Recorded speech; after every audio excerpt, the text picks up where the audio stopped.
गोपिका काही घर कामात व्यस्त असल्या की मुद्दाम बासरी वाजवायचे आणि बासरीचा स्वर त्या गवळणींच्या कानावर पडला की त्या मोहित व्हायच्या, पागल झाल्यासारखं, वेड भरल्यासारखं जे काम करत आहेत ते काम उलट करायला लागायच्या।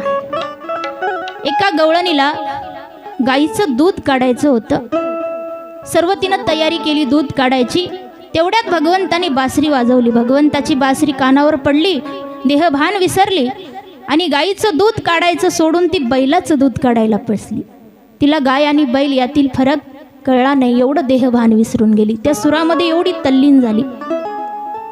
एका गवळणीला गाईला चारा टाकायचा होता, तिच्या मालकाला जेवायला वाढायचं होतं, तेव्हा अचानक भगवंताच्या बासरीचा स्वर कानावर पडला आणि तिनं त्या ठिकाणी उलट केले।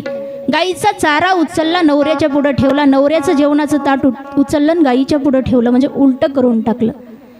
कारण त्यांना काम काय करतोय हे सुद्धा लक्षात राहायचं नाही, एवढ्या देहभान विसरून तल्लीन होऊन जायच्या, भगवंताच्या बासरीच्या स्वरामध्ये भान विसरून जायच्या।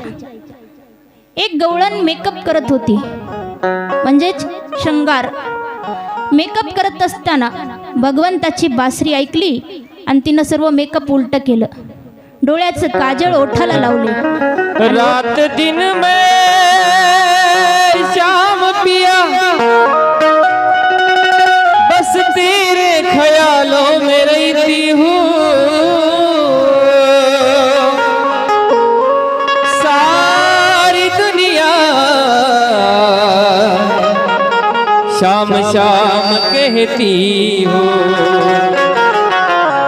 मैं तो दीवानी बनी श्याम पिया की बनी रे, मैं तो दीवानी बनी श्याम पिया की बनी रे, मैं तो दीवानी बनी श्याम पिया की बनी रे, मैं तो दीवानी बनी श्याम पिया की बनी, मैं तो दीवानी बनी रे, श्याम पिया की बनी, दीवानी बनी रे, दीवानी बनी, दीवानी बनी रे, दीवानी बनी रे, मैं तो दीवानी बनी, श्याम पिया की बनी रे, मैं तो दीवानी बनी, श्याम पिया की बनी रे, मैं तो दीवानी बनी।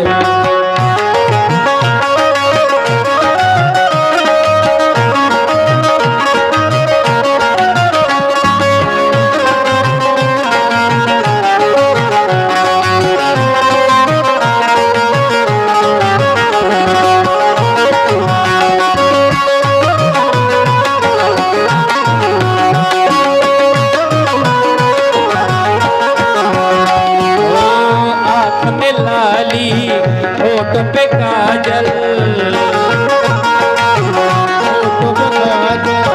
हल्दी से मलवट भरने चली, मलवट भरने चली, हल्दी से मलवट भरने चली, हल्दी से मलवट भरने चली रे, मैं तो दीवानी बनी श्याम पिया की बनी रे, मैं तो दीवानी बनी, श्याम पिया की बनी रे, मैं तो दीवानी बनी।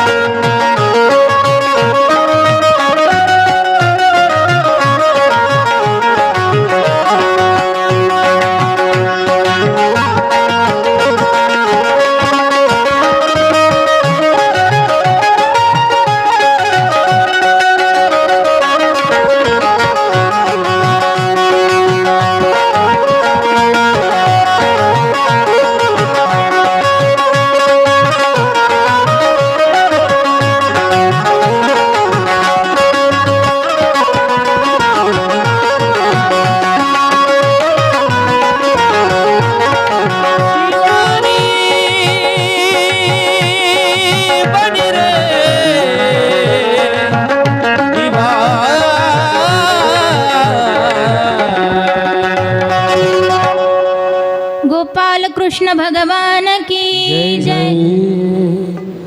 गोपिका सर्व काम उलट करायला लागतात।